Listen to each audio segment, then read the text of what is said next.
Welcome back to Mass Appeal, back with Dan Martinez. He is from Bistro Gras in Northampton. We're making a tart, which is very similar to a kind of a pizza pie. Yes, exactly. It's an Alsatian pizza, for lack of a better term. It's called Tarte Flambée. It is a very simple dough, topped with very simple ingredients, and it's delicious. Now, should we roll out this dough that we made? Yes, exactly. There's a recipe for the dough on the website, and the dough should be pliable, should look like a nice dough, stick together, lightly tacky, and then we're just going to roll it out. Now, could we do it in the way in which we throw it up in the air like that, or is this easier to be rolled out? You can do that, but you're going to poke holes in it unless you're really good. That's true. But it's worth a try. It's fun. It's fun. This is the perfect thing to do tomorrow. Yeah, it is. And, you know, simple ingredients: flour, yeast, water, bacon. Yeah. Crème fraîche. Nothing can go wrong when you have bacon in your recipe, too. All right. So this is a small one, and you can make it any size. You can make like a big pizza. You can make it small and easy like this. I'm going to have you chop this onion. Sure. Cut it in half and slice it really thin. I noticed what you did. You left this part on. Now, is that... So it all stays together. Yeah. This is brilliant. So I cut it down the middle, like so, right? Exactly. Okay, here we are. This is very brilliant. And now just... Thin slices. Excellent. And while he's doing that, I'm going to take crème fraîche, which is essentially a French sour cream. It's a little bit lighter than sour cream. You can make it at home with cream and lemon juice. I'm sure you can find a recipe online. And all we're going to do is just going to spread this dough with a little bit of this crème fraîche, real lightly. Okay. So that forms the base instead of something like a marinara sauce. That's tomato sauce, right? Exactly. And now that we have that on there, I have some braised bacon. Now you can just put cooked bacon and chop it up. At the restaurant, we do a braised bacon. How do you braise a bacon? You just get, there's some bacon ends. You can go to like the farm stores and find bacon ends, which is a big chunk of bacon. Yeah. And you throw that in with some Alsatian white wine, some herbs and spices, and you slow cook it until it's tender, and you just shred it up. So in a sense, you sauteed it in that pan?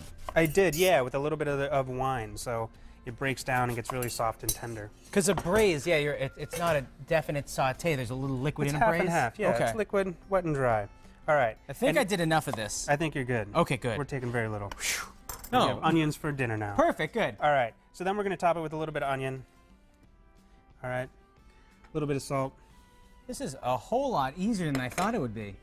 And a little bit of pepper. This is one of those things, if people have dates, Valentine's Day is coming up, you can say what's it called again, the whole phrase? Tarte Flambée. So tell your significant other you're going to make that from the Alsace region of France, and then it's something like this. It's easy for you to do, and you score some points. Yes, excellent. Excellent. So we pop this in the oven? Ta-da, in the oven. At what temperature and for how long? You're going to put it in 450. Hot is really good. It used to be the old bakers in Alsace, in order to test their ovens, they used to make a tarte flambée, pop it in the oven. If it cooked 1 to 2 minutes, they were ready to eat, and they were ready to bake their bread. So it was their snack, and then they test their oven. So really hot is good, 450. If you have a pizza stone, put it on that. It comes out, the onions kind of burn nicely. It's almost caramelized, but you know it's not. It's just a little crispy. Exactly. Bacon, it looks really good on there. You can top it with arugula. We like watercress, anything peppery and zesty, a little bit of lemon juice. So watercress, that's similar to what that a lot of people might know? Again, arugula, I think, is going to be a closer... A peppery kind of thing. Peppery green, right. Exactly. And that kind of adds a freshness and a little bit of bite to it. All right? And you just top it like that, and then you have a nice little snack or light dinner.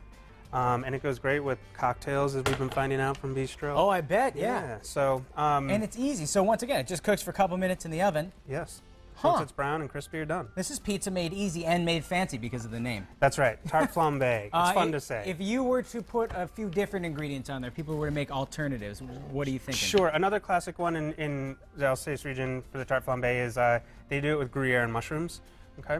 And then they also have a dessert one with apples and cinnamon and Calvados, which is a brandy from the region. That's a great point, though. If you can get that crust down pretty well, it's a perfect vessel. You can put whatever you want on it, really. Exactly. And you can just turn it into a pizza, a classic Italian pizza, if you'd like. Awesome. Dan, thank you so much. You're very welcome. Pleasure having you here. I hope all goes well tomorrow. Yes, and don't go anywhere. There'll be more Mass Appeal right after this.